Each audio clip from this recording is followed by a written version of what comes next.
Sweden ने 200 साल से कोई जंग नहीं लड़ी है, वो जंग में पीछे रखा हुआ है। उसने कहा यार क्यों हम, हिटलर जब स्वीडन से गुजरने लगा ना डेनमार्क पे कब्जा करने के लिए, तो स्वीडन वालों से उसने कहा कि या तो मुझे रास्ता दे दो तमीज से जाने का, वरना पहले तुमसे फटा होगा, वरना डेनमार्क बाद में तुम क्या हो।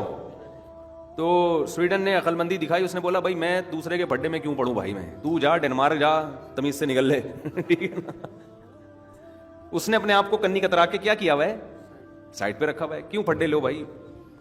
तो बिला वजह की जंगें लड़ाइयां और ऐसे सियासतदानों को प्रमोट करना जो फड्डों की बातें करें, तो होना हुआ ना कुछ भी नहीं है। मईशत का बेड़ा, दोनों मुल्क जो है ना कंगाल दर कंगाल होते चले जा रहे हैं, और ऐसे चड्डी बनियान में घूमेंगे थोड़े दिनों में, आप देखना।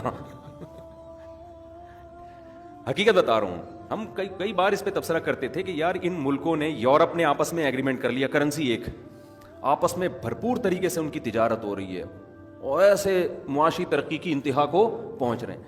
हमारे यहाँ डिफेंस ही पे अच्छा खासा बजट खर्च हो रहा है, और आपस की लड़ाइयों पे हम ना वहाँ से टमाटर इधर ला सकते हैं, ना यहाँ से निस्वार वहाँ ले जा सकते हैं, समझ रहे हैं ना।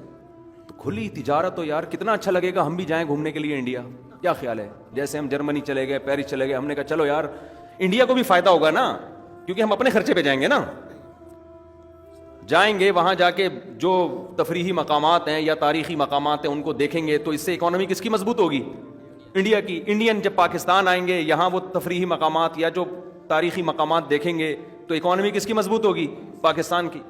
बिजनेस होगा दबा के, लेकिन सियासत की भेंट चढ़ा दिया जाता है। और कौम में अक्सर लोग बेवकूफ़ी होते हैं, मादरत के साथ, वो हमेशा नारेबाजियों को तरजीह देते हैं, वो हमेशा लड़ाई की बात को तरजीह देते हैं। बाकी बाज़ दफ़ा ऐसे बयानात जा रहे होते हैं धमकी, तो धमकी में ये देखना चाहिए पहल किसने की है। जो पहल करता है फिर जवाब में धमकी ही मिलती है उसको, तो मलामत किसको करनी चाहिए, जिसने धमकी में पहल की है उसको मलामत करनी चाहिए। खैर ये कहाँ से कहाँ बात चली गई, लेकिन आदमी दुनिया में ट्रैवलिंग करता है तो सोचता है कि यार दुनिया कहाँ से कहाँ जा रही है, और हमारे भी फड्डे ख़त्म, सियासत की भेंट चढ़ते हैं। हमारे डैम नहीं बन सकता, डैम बनने की जब बात होगी तो फौरन सियासत की भेंट, दूसरा सियासी लीडर खड़ा होगा, एक अच्छे काम को सियासत में कैश कराएगा, अपनी कौम का नुमाइंदा बन के बोलेगा असल में ये इसलिए बनाया जा रहा है कि वो लोग चाहते हैं कि सारा पानी वो ले जाएं, हालांकि वो ऐसा नहीं होता। सही है ना। फिर पूरे पूरे सूबे सैलाब में डूब जाएं, कौम को शऊर पैदा नहीं होता, पूरे पूरे सूबे डूब जाएं, कुछ नहीं होता। लोग फिर भी कहते हैं कि नहीं जी इसने कौम, हमारी कौमियत का नारा लगाया है, इसने हमारी कौम का नाम लिया है। तो नाम लेने पर गवर्नमेंट की तरफ से कोई पाबंदी नहीं, कौम के लिए किया है इसने। तो बड़े मसाइल हैं भाई, हम लोग तो बहुत बाज़ दफ़ा मायूस हो जाते हैं पाकिस्तान के हालात देख के कि पता नहीं क्या, बस हमें यही है कि हम पैदा यहीं हुए, पले बड़े यहीं, अंडी वालियाँ, दोस्तियाँ, सलाम दुआ यहीं हैं। बच्चों की तरबियत यहाँ ज़्यादा अच्छी है, वहाँ बच्चों की तरबियत दुनिया का सबसे मुश्किल तरीन काम है, क्योंकि उन मुल्कों में होमोसेक्सुअलिटी स्कूलों में सिखाई जा रही है। अब आपका बच्चा जाके ये चीज़ें जब स्कूलों में पढ़ेगा तो वो क्या निकलेगा, आप खुद सोचो। माँ बाप तो सर पकड़ के बैठ जाएंगे।